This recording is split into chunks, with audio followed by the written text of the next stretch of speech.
حکومەتی ماوە بەسەرچووی هەرێم بێ مەزایەدە گرێبەستێکی دەساڵەی لەگەڵ کۆمپانیایە گواژۆ کردووە کە دەوتێت هی کەسانی حیزبیە و لەمە دووە بابەتی کەلوپەلەکانی تاقیگە پزیشکیەکان تەنها لە ڕێگەی ئەم کۆمپانیایە و هاوردەی هەرێم دەکرێت. ئەندامانی ئەنجومەنی نوێنەرانی عێراق دەڵێن ئەوە گرفتێکی گەورەیە و بارگرانیە لەسەر بودجەی گشتی و لەو بابەتە بێدەنگ نابن. لەم کاتاکە حکوومەت دەسەڵاتی ئەنجامدانی گرێبەستێکی دەساڵەی قۆڕخکارانەی نییە بۆ یەک کۆمپانیا بەبێ مناقەسە بەبێ تەندەرین و ئیعلان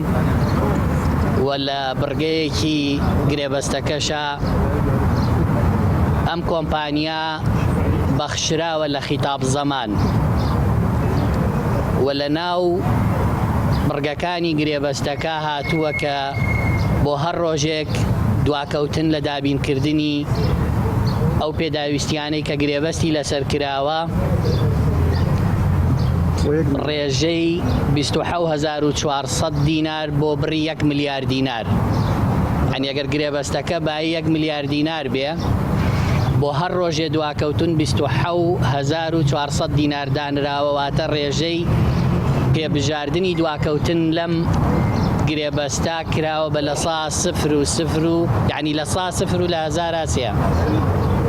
کە ئەمە دەیسەلمێنێ هاتوون گرێبەستێکیان داڕشتووە بۆ کۆمپانیایەک. ئەم کۆمپانیایە هەمومان نەزانین کێ و کەی لە پشتە پێیان وتووە وەرە فەحسێکی چەوری خوێن کە لەسەر حکوومەتی هەرێم 450 دینارەکەوێ لێرە کراوە بە 5,820 دینار. دەڵێن لەسەر داهاتی خەڵک نییە و گیرفانی خەڵک نییە. بەڵێ داهاتی گشتی و داهاتی حکوومەت ماڵی باوکی کەس نییە، پارەی باج و گومرگ و داهاتی ئەم وڵاتەیە کە ئێوە کۆیەکەنەوە لە خەڵک دوای بەم جۆرەی دەنەوە بە کۆمپانیەکانی خۆتان. ئێمە پشتیوانی ئەوەین تانەی یاسایی لە دادگای تایبەتمەند بدرێ لەم گرێبەستە و جێبەجێ نەکرێ و دوایی ئەگەر هەر سوور بوون لەسەرەوەی گوێ لە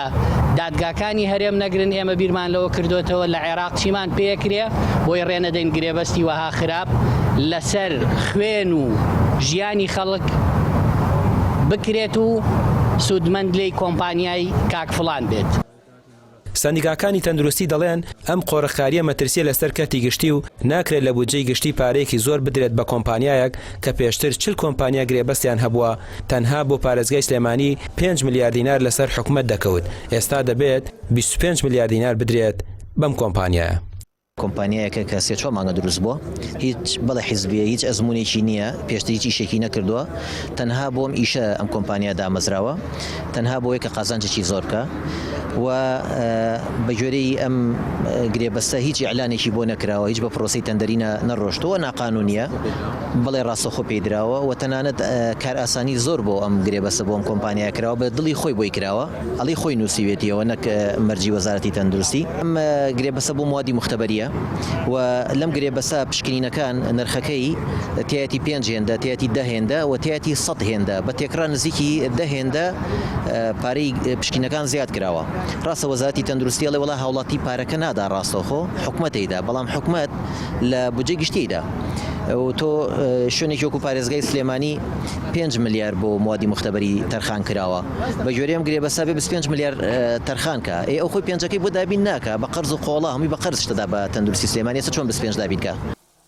لە ماوەی ڕابردوودا حکوومەت تەنگی بە هاوڵاتیان هەڵچنیوە و بارگرانی دروست کردووە بۆ کەرتی گشتیش بەردەوامیش کار دەکات بۆ خزمەتکردنی کۆمپانیەکانی نزیک لە خۆی و ئاسانکاریان بۆ دەکات بە ناوی کۆمپانیای کەرتی تایبەتەوە دەرفەتی کاریان بۆ دەڕەخسێنێت و دەوڵەمەندیان دەکات و لە بودجەی گشتیشدا بە پارەیەکی زیاتر تەندەریان بۆ دەردەچوێنێت.